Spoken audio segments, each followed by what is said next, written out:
voy a compartir con ustedes la experiencia que hemos tenido desde mi rol de terapeuta ocupacional en nuestro hospital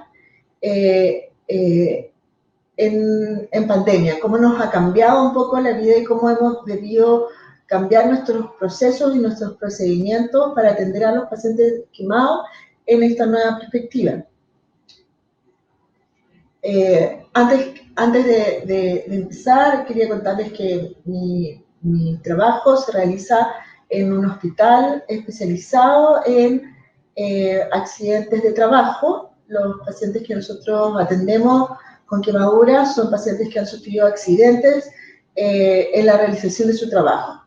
Somos un hospital privado sin fines de lucro y los pacientes, somos administradores de un seguro, por tanto los pacientes reciben todas sus atenciones en forma gratuita y los acompañamos desde el momento de este accidente y por todos los problemas que tengan en su accidente hasta, yo siempre les digo, hasta que la muerte nos separe. Y les podía contar, como les dije, cómo tuvimos que reinventarnos para mantener la rehabilitación integral del paciente quemado ahora en este contexto de pandemia. Solo para refrescar algunos conocimientos, ¿cierto? Que los puntos clave de la rehabilitación integral del paciente con quemadura son estos. El primero es que tiene que ser precoz. Tenemos que empezar esto a trabajarlo desde que el paciente está en la unidad de paciente crítico. 72 horas, 48 horas, lo que según los protocolos de cada uno de nuestros hospitales, ¿cierto?, lo tengan, pero no más allá de las 72 horas que hay que empezar a posicionar y hacer una serie de objetivos, ¿cierto?, de la primera etapa. Es centrada en la persona, no podemos decidir acerca de lo que queremos y lo primero que vamos a hacer, salvo que se refiera obviamente a algún contexto de vida. Pero como nosotros en rehabilitación, ya cuando el paciente puede hablarnos y hacernos entender y saber sus objetivos y sus intereses, es ahí donde tenemos que enfocarnos, porque es centrado en la persona. Importante el enfoque multidisciplinario, esto es con el paciente, pero con un grupo de profesionales que aportan a la mirada. No es solo el cirujano, no es solo el fisiatra, no es solo el terapeuta ocupacional, todos aportamos en bien de lograr los mayores objetivos con el paciente y que pueda reintegrarse a su vida anterior. Y lo otro es un poco como yo le digo a mis pacientes, que nuestra relación es hasta que la muerte nos separe, y entonces continúa en el tiempo. Podemos empezar los requerimientos que tiene un paciente en la etapa recién ingresado en la unidad de paciente crítico, obviamente van a ir cambiando en la medida que el paciente va cambiando y aumentando el tiempo de evolución, a cuando ya el paciente está de alta y llevamos 4, 5, 10 meses después de su accidente, los objetivos van a cambiar y nosotros como Hospital del Trabajador tenemos la suerte de poder acompañar a este paciente durante toda esa etapa. Teniendo en cuenta que el proceso de rehabilitación integral del paciente con quemaduras tiene varios procesos complejos solo por ser un paciente gran quemado, como la que estamos viendo. Por ejemplo, lesiones diversas que afectan a múltiples sistemas, que cada sistema obviamente tiene distintos tipos de recuperación. Largos periodos de hospitalización y necesidad de múltiples intervenciones quirúrgicas. Sabemos que no solamente los pacientes van a requerir cirugías en la etapa precoz y aguda, sino que muchos van a tener secuelas y vamos a tener manejos de secuelas con intervenciones quirúrgicas a los 2, a los 3, 4, 5 años, sobre todo si estamos hablando de un adulto joven o de un niño pequeño, que vamos a tener diferencias en el desarrollo. Tenemos un largo periodo entonces de estabilización de la cicatrización y el control de la secuela. un costo personal, familiar y económico que generalmente son difíciles de afrontar si no se tiene un seguro como este o no se tiene la posibilidad de contar con fundaciones que ayuden a la recuperación de estos pacientes. Y ahí yo coloco de nuestro... una de nuestras instituciones más importantes en como fundación, como privado, en la rehabilitación de los niños con quemadura, como es CONIQUEM, donde ellos efectivamente hacen tremendos esfuerzos para poder mantener sus atenciones con colectas, con un montón de convenios para hacer más llevadero para las familias los costos económicos que esto significa. Entonces, tomando en cuenta la complejidad de este proceso, tal como venimos ¿cierto? Viéndolo en los últimos tiempos, ¿qué pasa cuando más encima en esto estamos, igual que ese barco que está ahí, en medio de una tormenta perfecta? En una evaluación personal, para mí esta pandemia ha sido como una tormenta perfecta, donde me ha remecido, me ha tirado para arriba, me ha tirado para abajo y he tenido que afirmarnos a ese barco para que no se hunda. ¿Qué pasa? ¿Qué nos ha pasado a nosotros en la experiencia del Hospital del Trabajador y el servicio de terapia ocupacional que me toca liderar? Bueno, la pandemia del COVID-19 tiene características que ya todos sabemos, ¿cierto? Pero es algo que nos pasó, es una crisis que nos pegó sin ningún aviso. Incluso cuando los primeros casos empezaron a principios de enero a nivel mundial, uno veía la pandemia como súper lejos. Más aún, imagínense nosotros que como país estamos cayéndonos del mapa. Y siempre pensamos que el mar por un lado y la cordillera por el otro nos salva de muchas cosas. Así que muchos pensamos que no iba a llegar en la forma que estábamos empezando a ver.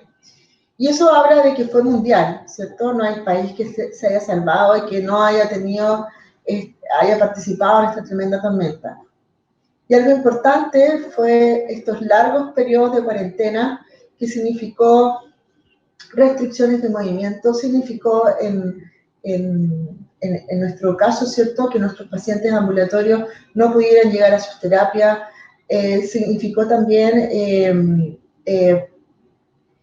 posibilidades de no llegar a los controles médicos, a las terapias, a los controles de los sistemas elásticos compresivos.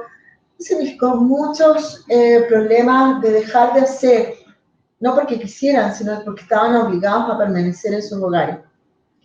También como equipo de salud tuvimos y estamos todavía con medidas estrictas de prevención personales.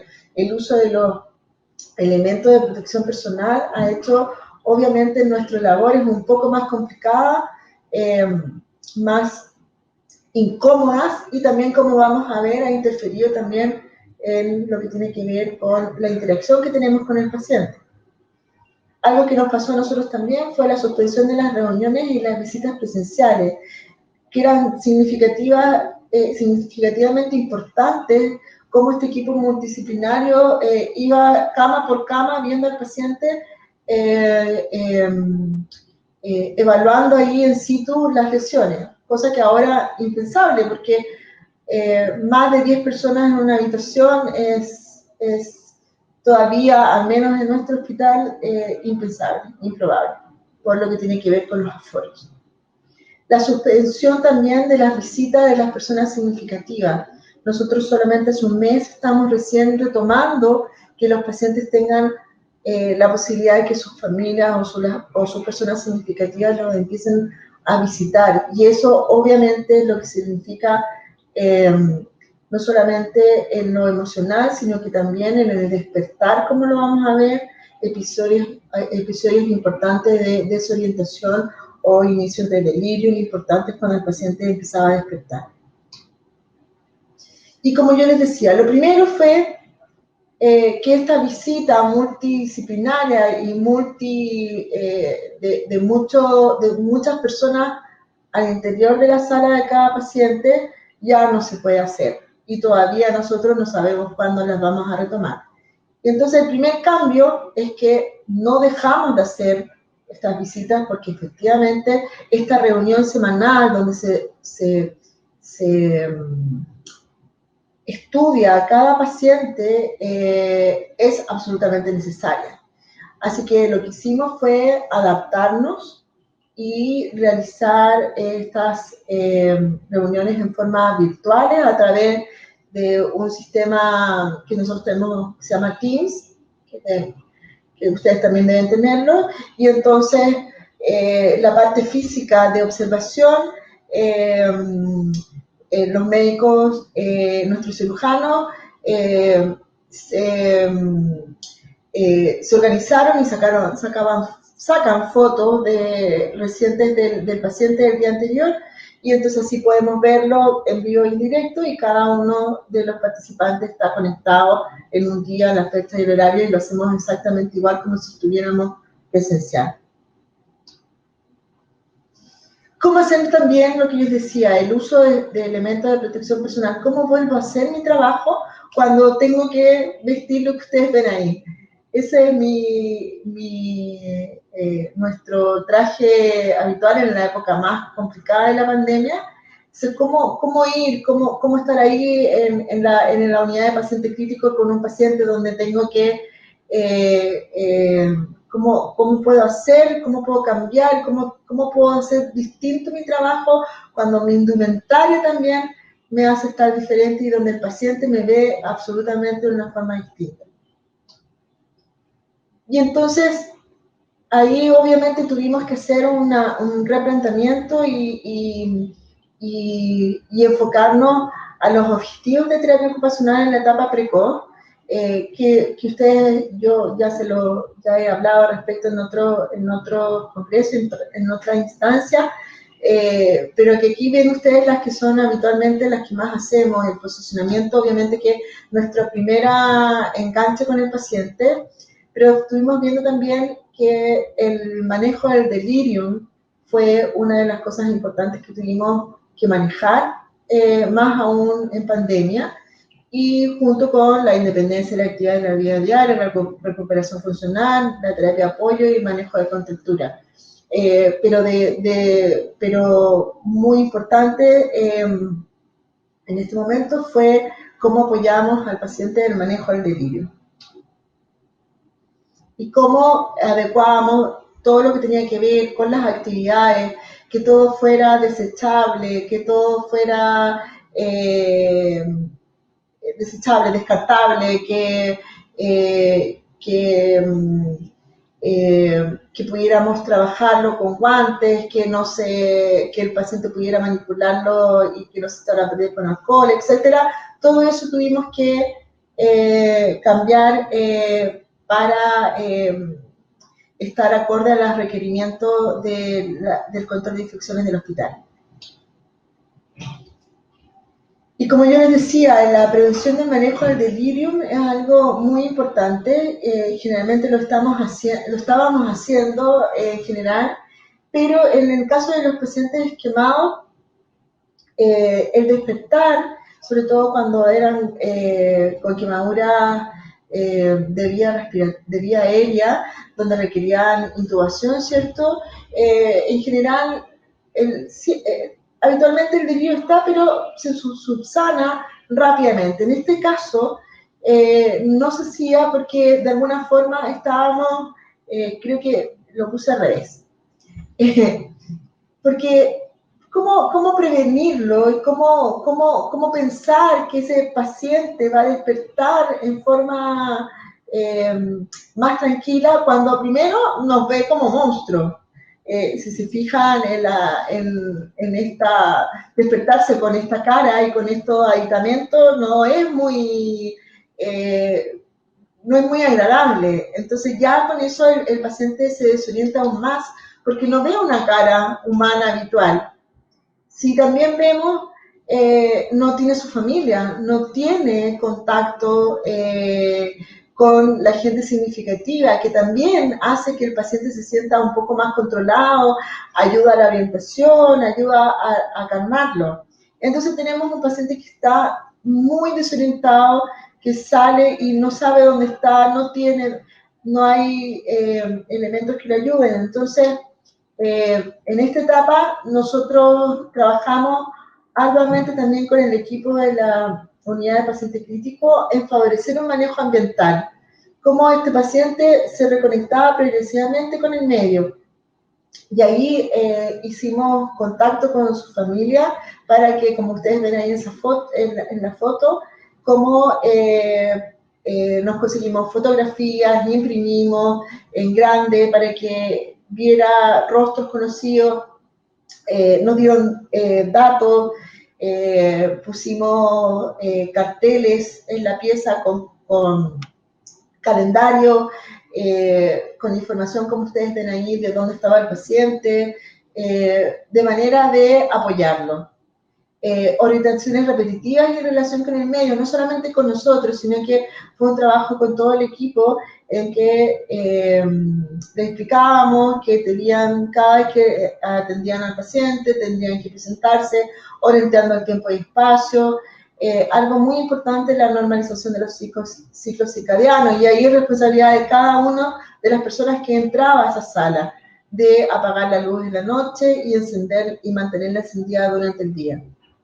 Y aquí, como yo les decía, la familia y sus redes de apoyo son un punto clave. Y como no podían estar presentes, nosotros buscamos el apoyo como un acompañamiento terapéutico. Y entonces, como ustedes ven ahí, nosotros usábamos el celular del paciente. Si el paciente no tenía un celular o un teléfono móvil, usábamos un teléfono móvil que teníamos nosotros como servicio, y entonces hacíamos videollamadas con la familia, y también la ayudábamos en videollamadas con el paciente y su familia. Era importante hacerlo con un acompañamiento terapéutico, porque hay veces que, estando de lejos, la familia teníamos que encuadrarla para explicarle que en ese momento era una llamada corta, breve, que fueran positivos, que le dieran buenas noticias, que le dieran ánimo, que no era el momento para hablarles de que, no, que se habían cortado el gas, o que había alguien que se había muerto por COVID. Había que hacer un encuadre para que esa videollamada fuera realmente terapéutica. Y eso es algo que nosotros en general no hacíamos, porque la familia siempre estaba presente. Así que eso fue una de las cosas más importantes de cambios y apoyos que tuvimos que hacer en pandemia. También,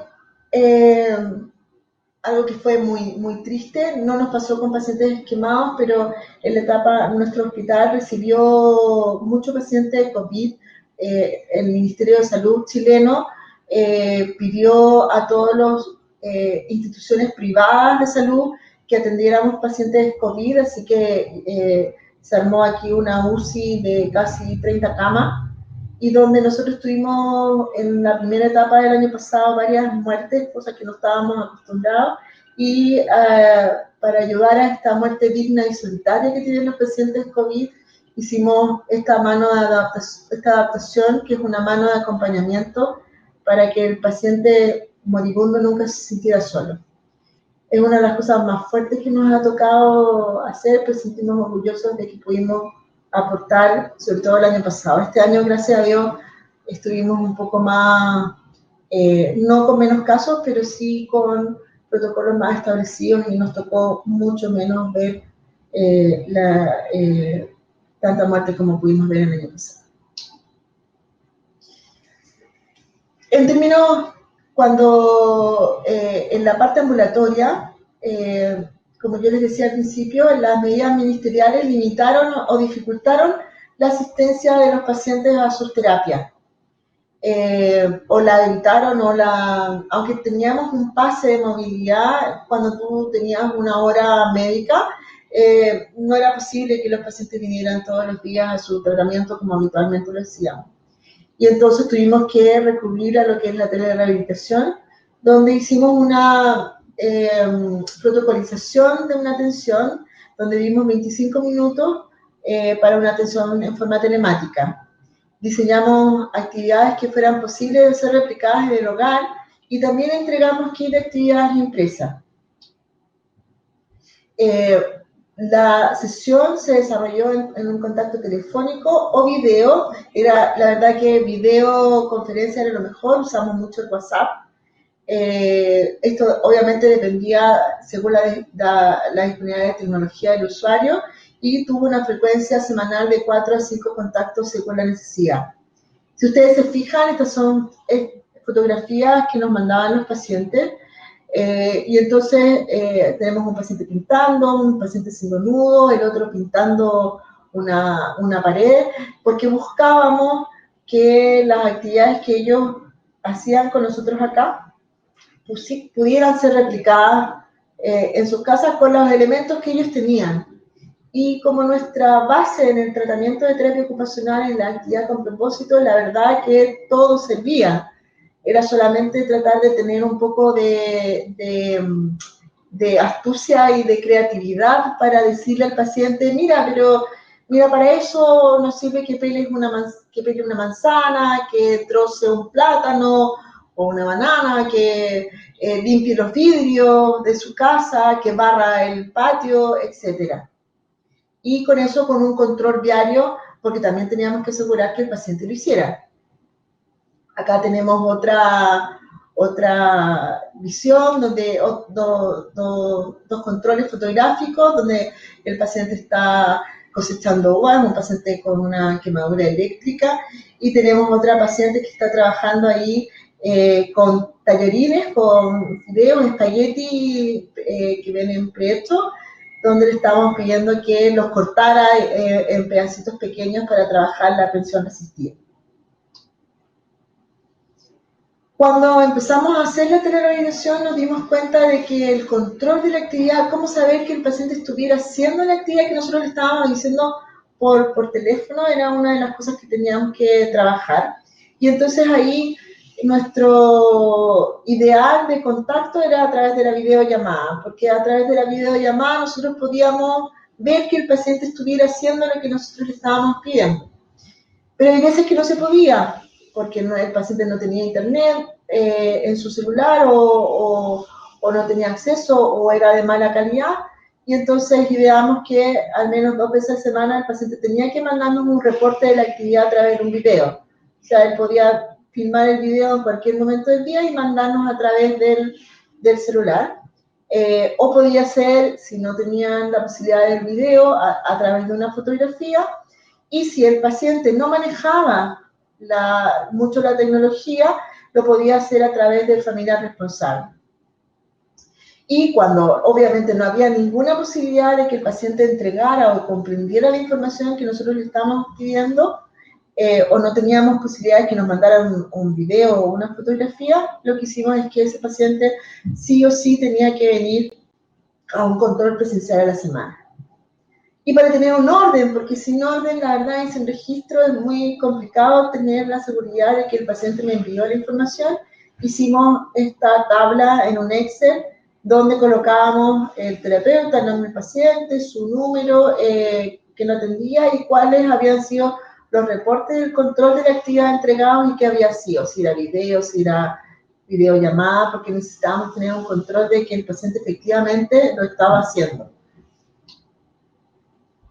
Hicimos, a los 3 meses de haber empezado este sistema, nos pareció bueno hacer una revisión de la satisfacción que nosotros como terapeutas ocupacionales teníamos acerca de la irrupción y la aplicación de urgencia de la telerehabilitación. En general, hicimos una lluvia de ideas con todos los terapeutas que atendíamos, y nuestra percepción fue satisfactoria, sí, con algunas cosas que había que mejorar. Para la mayoría la técnica era beneficiosa y es beneficiosa para seguir dando la cobertura de atención a los usuarios. Los pacientes en general agradecían este contacto y el interés del terapeuta por mantenerse en contacto e informado de lo que ellos estaban haciendo. Pero sin duda la implementación del sistema exigió mucho al equipo, porque tuvimos que en la marcha no solamente cambiar la forma de hacerlo, sino que también en la marcha organizarnos distinto, tener tiempos distintos y formas de aplicar el tratamiento distinto. Para hacerlo con la rapidez que lo hicimos fue indispensable el tener un amplio conocimiento de las demandas funcionales de nuestros pacientes y la posibilidad de que ellos tuvieran de readaptación de readaptar las tareas de tratamiento. Sin eso no hubiese sido posible.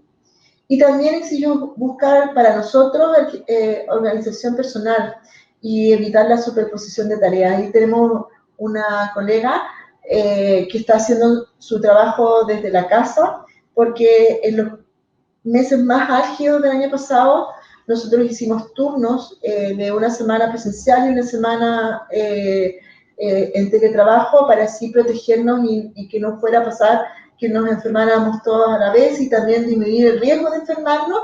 Entonces, sin duda, estar desde la casa aplicando este nuevo proceso de tratamiento fue bastante complicado.